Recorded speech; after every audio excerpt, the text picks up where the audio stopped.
Jim, this UK approval and the hopes that the FDA is just about a week behind?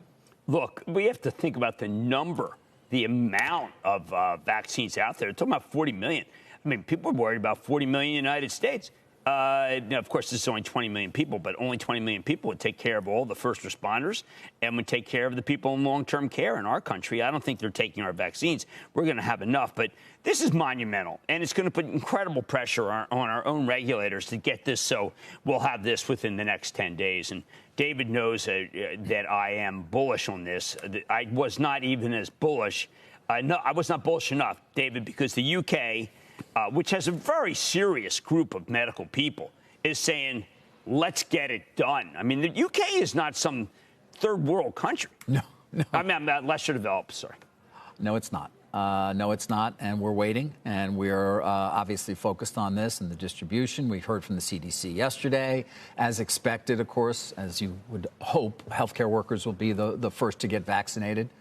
And they certainly need to be, given everything they've gone through. And by the way, they are overtaxed right now to the point that they haven't been throughout the pandemic in many parts of the country, Jim. I know it's something we don't talk perhaps enough about, the sacrifices that they have made. But they will be first, then people in nursing homes, and then on from there. And you heard Dr. Fauci yesterday, or we had sound from him yesterday, saying perhaps April and May, healthy-bodied 20- and 30-years-olds will be able to get the vaccine. I think that he's, look, Dr. Fauci, to disagree with him at this point seems a little, it's a puerile. I will say this, though. I do think that we haven't heard from J&J. They've been mum.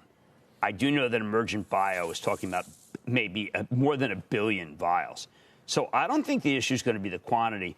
There was a main government servant on Brian Sullivan's this morning, who was talking about all the state bottlenecks. Look, there's not going to be a bottleneck unless there's no CVS, no Walgreens, no supermarket, no Walmart, because those are the ones that are ready. Remember, it's Operation Warp Speed, which Pfizer's not a part of, but the other guys are a part of, which then goes to McKesson, which is very good, knows how to handle wholesale. And then right to CVS, right to Walgreens. You'll go to the CVS website, you'll get an appointment, and you'll get this. And I don't understand why people think this is going to be so hard. Yes, there are states that are worried about people not being able to get it, but the long-term care, I mean, you talk to someone like Deborah Cafaro, who runs Ventas, which is the biggest long-term care, they'll have it by Christmas. I think this is amazing. Carl, I think that no one was expecting this to be this good. Yeah, I mean, you're not suggesting that supply is not going to be an issue. Not an issue. Scott Gottlieb talking with Andrew earlier this morning about whether airlines, for example, should start demanding that you show proof of vaccination. And Gottlieb's point is we're not going to have enough to make it a requirement to engage in commercial activity in this country. No, I mean, look, I think that I'm saying we're enough for the people who are at risk. The people who aren't at risk, I think that could be. A lot of those people, by the way, are asymptomatic, for heaven's sake. I mean, it seems like the NFL is largely asymptomatic, except for the Baltimore Ravens. I do think that we're the healthiest people will be able to wait. I think that otherwise, you're talking about 30%. We went over this yesterday, possible 30%. These are Dr. Gottlieb's numbers for some states. Some states are so out of control that I don't think we have any idea, David, what it really must be like to live in the Dakotas. Yeah, no, I think there are, we bring on the hospital administrators, sometimes they're doctors, sometimes not, who run these hospital systems in various states.